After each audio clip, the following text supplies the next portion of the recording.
Hi everyone. Welcome back to yet another episode of On the Boundary. Just two coaches chatting cricket. My name is still Ulubabalo, and I'm with my co-host here. Still spinach. Good to be back again for another episode. Yeah, Coach Ara, how are you? How have you been doing? Can't complain, can't complain. And we haven't kept the people waiting too long, so we've squeezed it in into the gap. So Yeah, that's and good news for us. it's that time of the year that I don't like. Off season ish. It's tough. It hasn't been a long time, but already I miss being on the field, whether it is playing or coaching. But yeah, we will survive.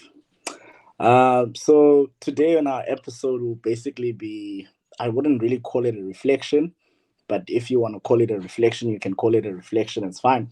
So today we'll be sharing our experiences, but we'll be basically sharing what we've learned from coaching. I don't know how long you've been coaching, but for me, I think it's been quite some time now, probably since around 2015, 2014, around there. So I reckon I've learned a lot, and I'm sure you've also learned a lot from coaching. But I think first, before we get into it, I think it would only make sense that we share the story of how we got into coaching and when we we got into coaching and why we got into coaching. I think that's going to be a nice curtain raiser for some of the stuff that we're going to talk about. So, Coach Ara, I think you should start. How did you get into coaching? When did you get into coaching, and why did you get into coaching? Uh, First, like how it all started for me. Uh, there's in high school, maybe we'd even go back that far. When I was still in high school, we had a LO project, whatever you want to call it, where you went to a school and you gave back, if you want to say gave back. But as part of the project, you needed to go do something at school. One of my parents, my mother is a teacher, so we went to her school. I didn't want to go teach. I didn't want to try give a lesson on anything. And I was already a cricket player, so I was like, let me do this easy marks, come back with pictures, with videos, and then get my marks for that LO assignment. So that's where it sort of sparked.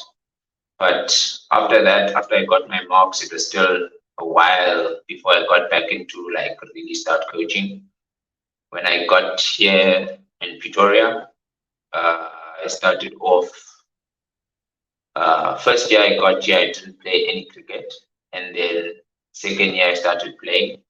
Around that time, uh, a Banyana player who maybe will not mention a name was coaching at a school and had to go to a Banyana camp. Was coaching soccer at a school, so but then had to go to a Banyana camp. Then a friend of mine was also already at the school, so called me along. Was like, "Hey, would you like to come coach some soccer here?" I jumped at the idea, went in there, coached that term of soccer. Sort of impressed at the school. I might maybe. Then the teacher there was like, "Would you actually like? Do you know anyone, or do you know anything about cricket? Because we might need a cricket coach for the cricket season." I laughed and I was like, "Oh, that's actually the sport. Soccer is actually second. The real sport for me is cricket." So since then, I'll say it was like 2012, around there. Since then, went into school coaching, uh, coached a few schools around here in Pretoria. Then, a few years down the line, got roped in to also assist at club cricket, but junior club. So that's where it all started. So since varsity, we've left the school cricket and mainly assisting with club cricket on weekends and after work or stuff, we'd say.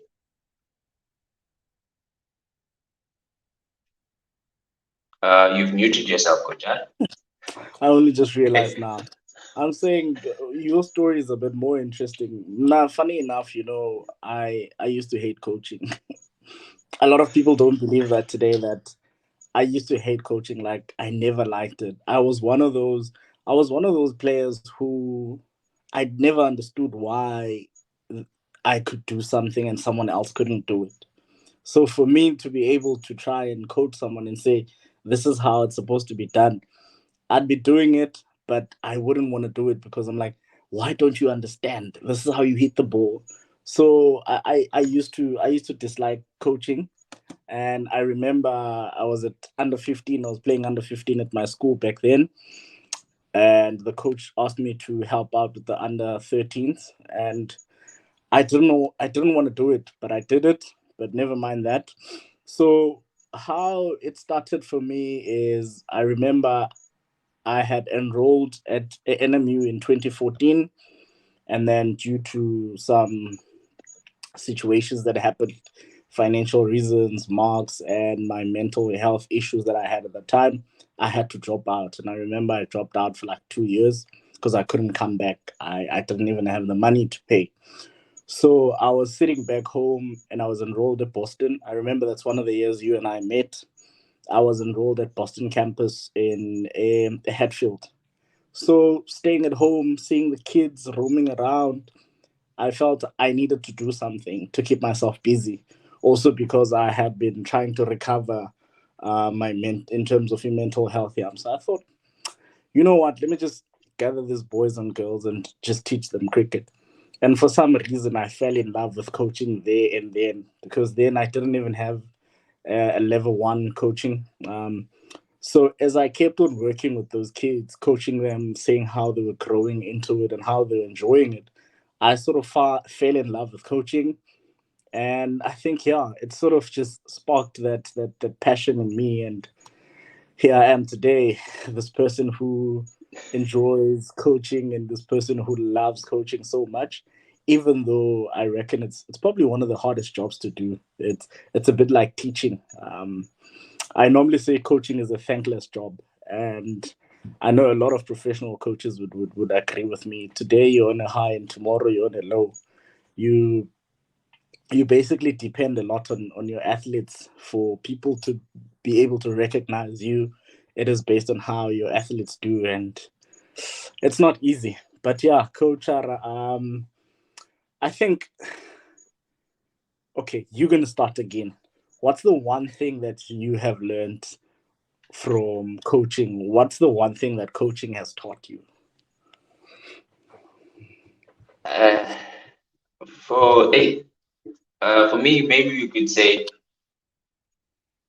what I've learned is with because I'm also lucky, if you'd say, or unlucky to have been in junior cricket my whole life. So the oldest I've ever coached is apart from the ladies team, because in the ladies team I actually did do seniors there. But the oldest I've coached is 15-year-olds, and even there I wasn't as I didn't stay there long enough for me to say that's where I coached the most. I've dealt from as young as 6, 7, mainly that's where I've coached. And one thing you have to learn is patience. Honestly, you can't coach kids without patience. The level of patience, yes, as they grow older, as you don't have to exercise as much patience at under 15 as you would at under 9 and under 8, because they kids still need to know how to hold a bat. And as you said, it's learning to make someone do something that comes like second nature to you right now. Because I've been playing for so long, I don't. Sometimes you don't even think when someone throws you a bat, you just hold it, and you know how you hold it, and then you give it to a 6, 7 year old, 8, 9 year old even. They just hold it like how they hold a walking stick or how any other stick, and if you're not patient, you do that might be really frustrating at that moment. So you learn to be more patient, understand personalities, and adapt those personalities. So for me, it's coaching has taught me how to understand humans, as in understand people, and be able to look at the world in different perspectives, I think. Yeah, that's also very true, coach. And I think patience is something that's very important for a coach, because you get to work with different kinds of people, be it in terms of age, be it in terms of working with boys, working with girls, working with people who have played the game before, working with people who've never played the game before. And that's something that I come across, especially because I'm working at a university. I coach at a university. I get first years who've played cricket before. I get a lot of people that say, well, I played cricket in primary school and my coach was a teacher. So you find out that even the teacher that was coaching cricket didn't necessarily know the game well enough to be able to instill a lot of things in terms of the basics. So for me, I think after a patience, the other thing that I've learned, you actually mentioned it a bit, is being able to adapt myself, being able to update the software, in a way, if I could put it like that. And I mean, for me to be able to, I am working with a senior player now. This player is at this level. My level of coaching needs to be able to get to that level in a way that I can help that player develop and improve. Also, when dealing with a 9-year old, I need to be able to dumb down information. I need to be able to adapt to that. I need to be able to communicate with the 9-year old in a language that the 9-year old will understand. But also at the same time, if I'm working with a 13-year old, I need to understand how I need to communicate with a 13-year old in a language that the 13-year old can understand. So I think me, one of the key things that I've learned is adaptability. I need to be able to adapt. I'm gonna work with a player one on one. I'm going to have to work with a group of players.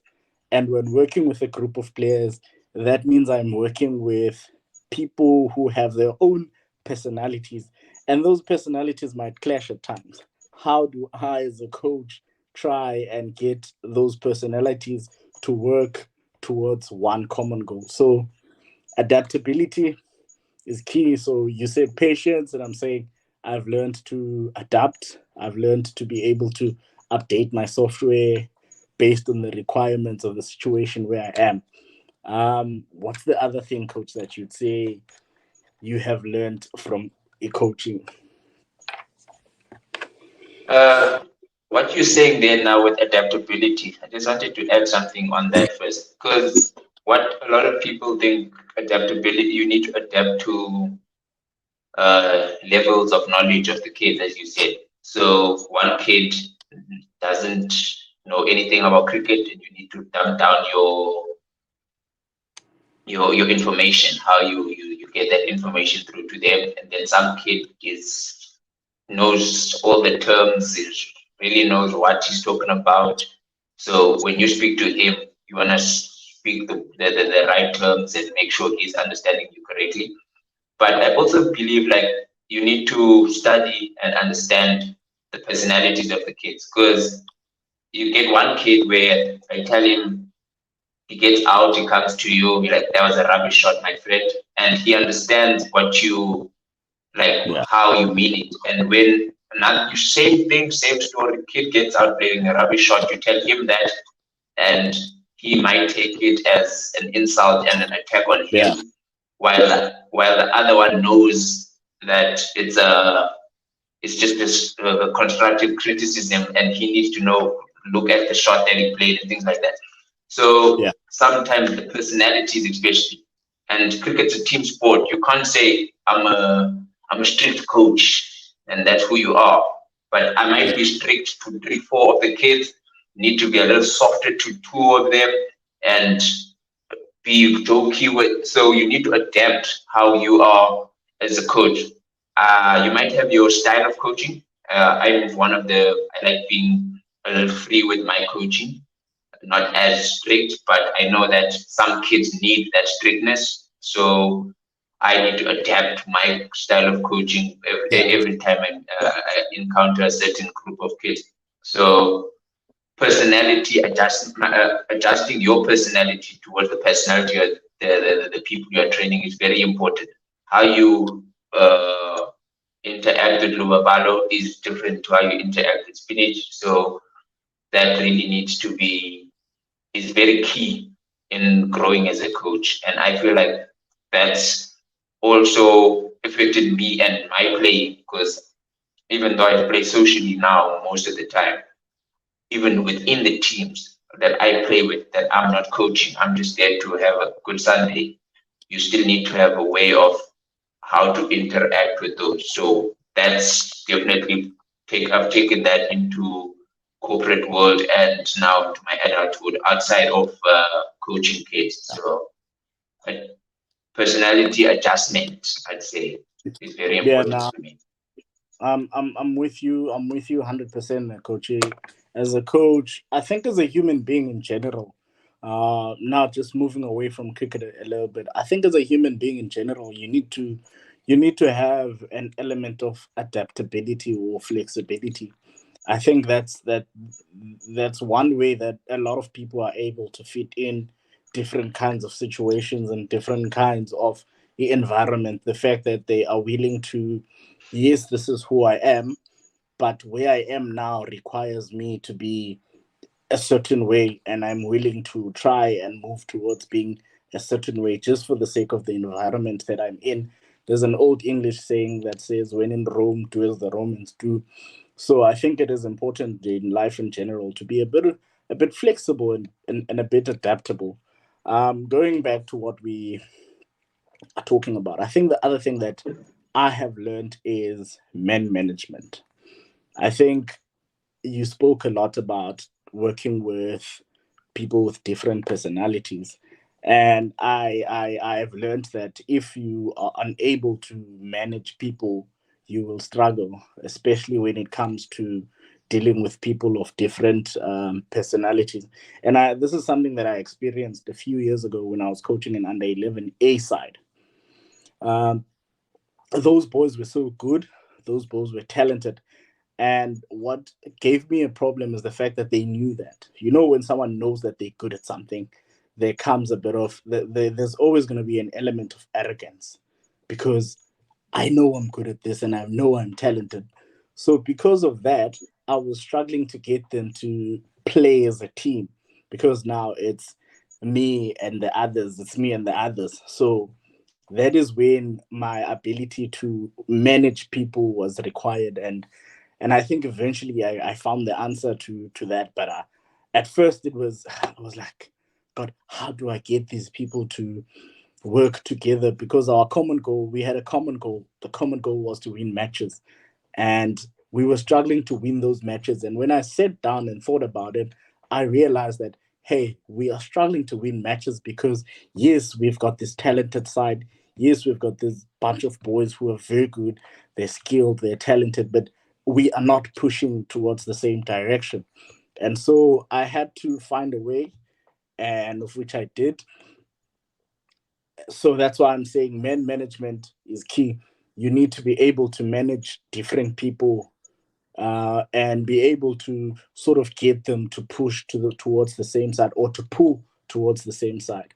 And I think one thing that some coaches may get wrong is the fact that in their efforts to try and manage people, they end up trying to please individuals, and it doesn't help. See, I always tell the girls that I'm coaching that I am not there to make them comfortable, because if I make my opening better, comfortable, if she comes to me and she says, Coach, well, for me to be comfortable, the team environment needs to be like this, I will change it for her.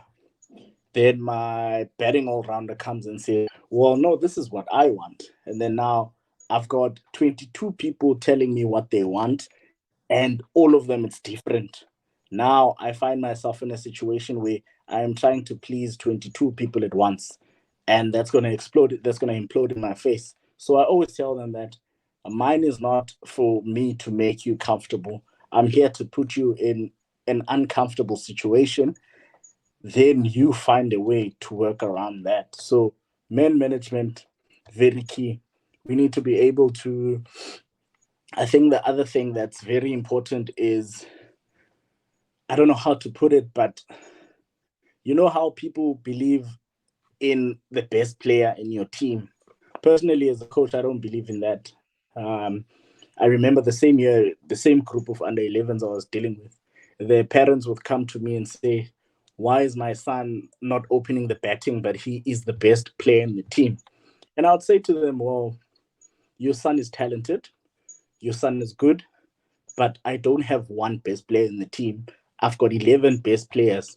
Each one of them has a role, and that role is where they are best at." And I told him, "Your kid is good at number 4. That's where he's performed. There's other 2 players who have been good at opening. They're the best players there." And the parents didn't understand because for some reason we believe that best player, they must get everything, they must be treated a certain way. But for me, what I always try and drive and push is, I don't believe in having one single best player. I've got 11 players in my team, and all of them have a role in the team, and all of them are the best player for the role that I have given them in the team. Uh, I hear that and I fully agree, coach. The thing, what you're saying there with the man management, the sad reality with what you're saying is sometimes the man management is not on the field, and you need to man manage the parents on the side, which I feel is slightly more difficult because you you're actually not there to build a relationship with them as much as you are with your team and the people that you want to put on the field. So for them, you haven't been able to try to get their personality and try to adjust to who they are and how they will react to situations. And as a coach, you've tried to get what's best for the team, and the team is the 11 that you're putting out on the field on that day.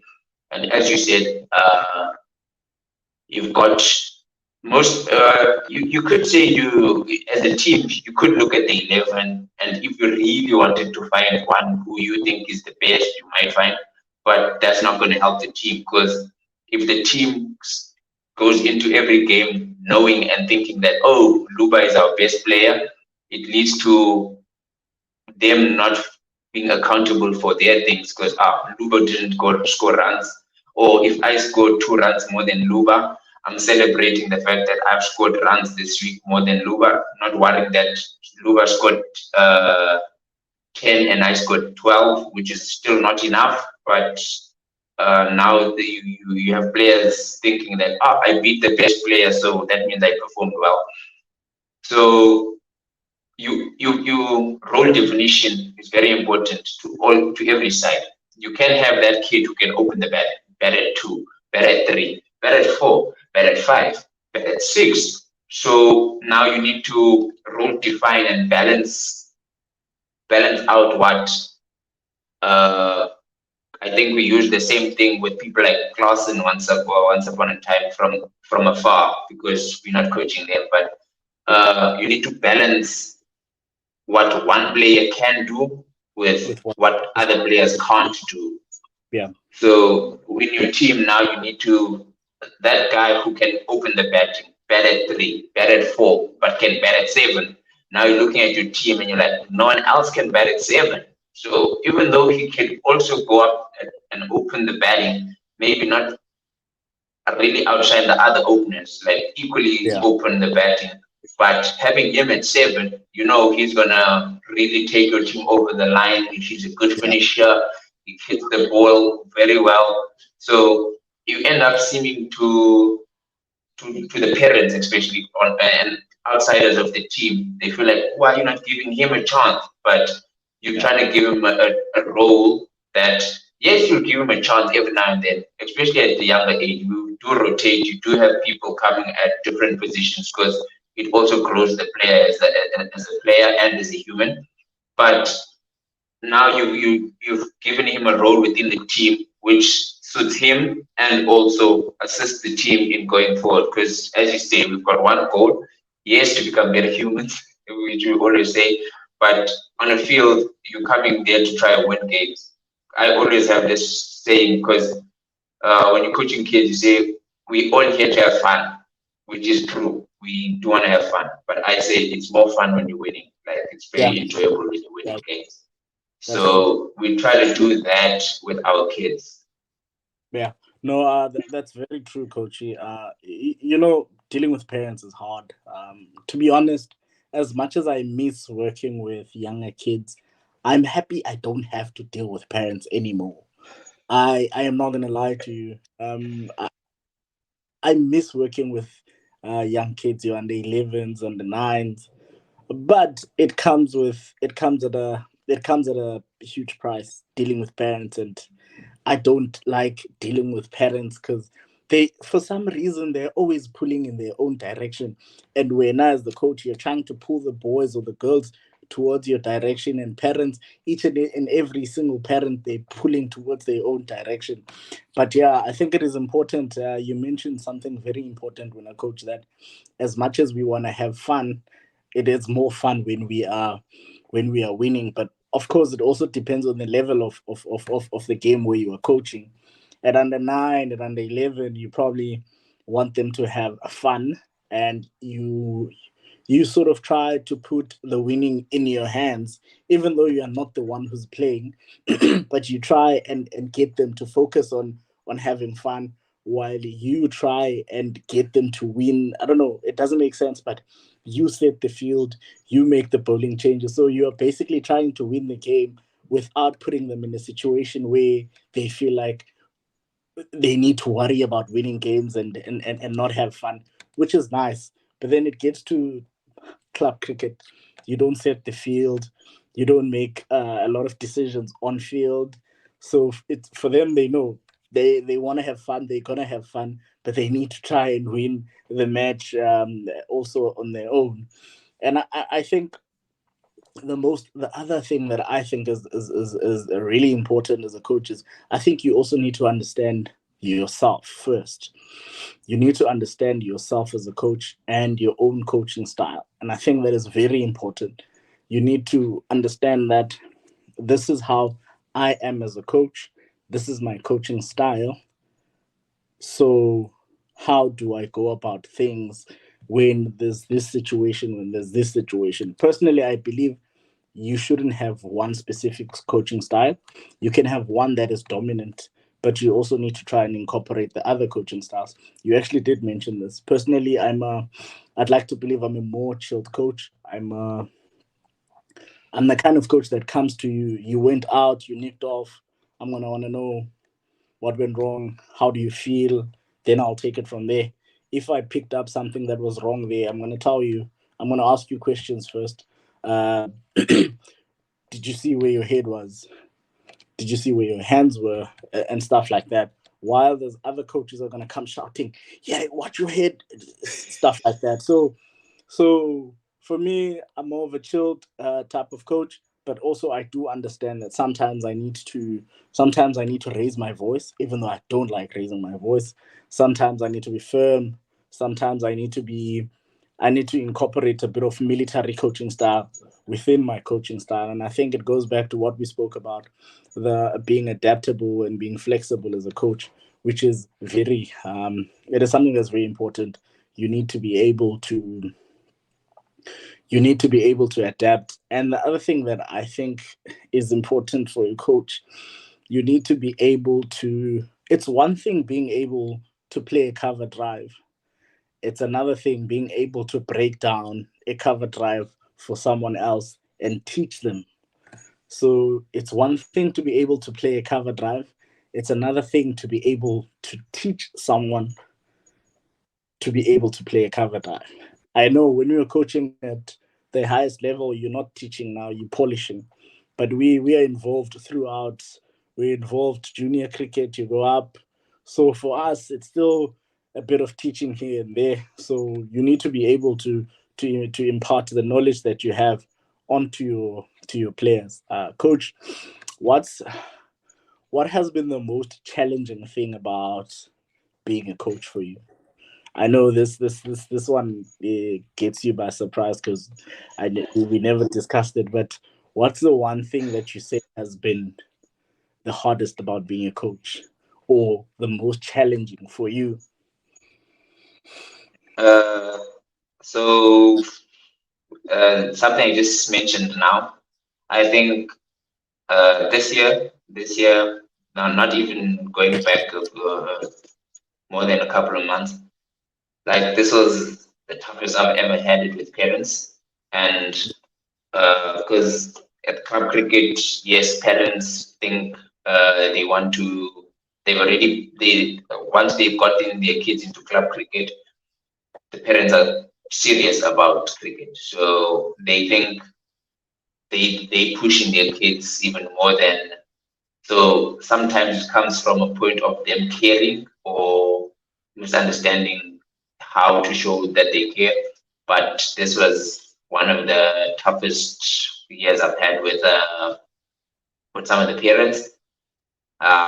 Sort of found a way to get through that, and there's something that's always been an issue because first, okay, there's something that's always been an issue is the money in cricket because having to sustain yourself in this life that we have with some of the coaching roles that you get, it's really hard, which is why some of us are also trying to do it also as a add on onto our life and Yeah, adulting as we call it. yeah, So we struggle with that, and with the sport being the sport that it is, we can't run away from uh, the race thing because even though you never want to make it about race. Some places, especially in the big cities, uh, coach of color struggles a lot more than you would if you weren't a coach of color. This is not us complaining. We love what we do and we continue to do it, but it's just some of the challenges that we had. We're not saying it's a stumbling block. It's just challenges every now and then. But for me, those are the three main ones. Uh, Overzealous, I'd call it overzealous parents who yeah, think they know. Some of them they do know, but what if the team is a POS team, Luba is also a coach and knows what he would want to do with that team.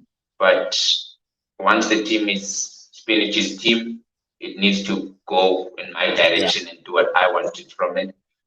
As I said, the finances around coaching, it's not just at CSA level that we're struggling for the money in cricket. It goes all the way down. There's no money around yeah, at the moment. And then, as I said, we still need might need to go through a few barriers as yeah. coaches of color. Yeah, no, coach, that's very true. The coaching landscape is one that is tough. Things are not easy. You mentioned the financially. I think you and I are not just coaching. We're also working on the side. And as much as we love coaching and we've got the passion for it, it's not easy. You also touch on something that I have experienced myself, and I know a few other guys that have experienced this. When it comes to race, it's unfortunate that we are a country with a history that where race seems to play a massive part in how people rate you at your job. But yeah, like you said, we're not complaining. It's just one of those things. And I think for me, the one other thing that I would put up there with the stuff that you mentioned is one of the toughest things is to try and get players to buy into your philosophy. You know, arriving in a team or getting to a team and the team environment, you must still try and get the players to buy into your philosophy, to buy into your style of play in order for them to then take it onto the field. And if they don't buy into that, you're in trouble because nothing's going to work out, and they will not do things the way that you would like them to do it. So I think that's another thing for me, that is a bit of a challenge.